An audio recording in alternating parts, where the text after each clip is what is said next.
নিরাপদ পানির জন্য খুলনা জেলায় স্থাপিত ৩০% টিউবওয়েলের পানিতেই আছে মাত্রা অতিরিক্ত আর্সেনিক। ফলে দিন দিন বাড়ছে আর্সেনিক রোগীর সংখ্যা। খুলনার প্রায় ৩০% টিউবওয়েলের পানিতেই মাত্রাতিরিক্ত আর্সেনিক। এ তথ্য জেলা জনস্বাস্থ্য প্রকৌশল অধিদপ্তরের। সুপেয় পানির জন্য ব্যবহৃত ৩১,১৫৪টি নলকূপের ৯,১১৭টির পানিতেই মিলেছে অতিরিক্ত মাত্রার আর্সেনিক। এ অঞ্চলে আর্সেনিক ঝুঁকি নিয়ে ৩ বছর আগের জরিপ বলছে কেবলমাত্র রূপসা উপজেলাতেই ঝুঁকিতে রয়েছে ৬৮% মানুষ, আর পাইকগাছায় এ হার ৬৭%-এর ওপরে।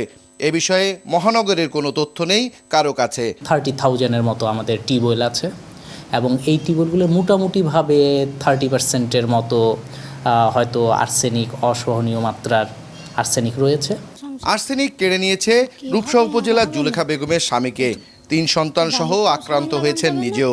দারিদ্রতার কারণে জোটেনি চিকিৎসা। এখন মরে গেলে করবো কি? করার কিছু নেই। রোগীর তো ওষুধ কোথাও কেউ দেয় না, কোনো ডাক্তারের কাছে পাই না, সেইভাবে আমরা আর ওষুধ খাই না। আমার আব্বু মারা গেছে এই রোগে, মনে করেন আমার এক ফুফু সেও মারা গেছে এই রোগে। তো দেখা যায় কি এতে করে তো আমাদের জীবন নিয়ে দুশ্চিন্তায় থাকতে হয়। শুধু জুলেখা আর তার সন্তানরাই নয়, 3 বছরে কোনো ঔষধ মেলেনি খুলনার আর্সেনিক আক্রান্ত রোগীদের। হাত পা কষে নিয়ে আসে, জ্বালাফোড়া করে, রাত্রে ঘুম হয় না, কোনো কিছুতে রুচি নেই। আমরা 3-4 বছর কোনো ওষুধ পাইনি, আর আমার সরকার তো কোনো ওষুধ দেয় না। নতুন নতুন রোগীও হচ্ছে, প্রতি বছর 2-4 জন করে বাড়তিছে। তবে স্বাস্থ্য কর্মকর্তারা বলছেন কোনো রোগী চিকিৎসা নিতে আসেনি তাদের কাছে। গত 2013 সালের অক্টোবর জয়েন করছি, এখন তো তেমন কোনো রোগী আমি এখনও পাই নাই, আমার কাছে কিন্তু আসি নাই।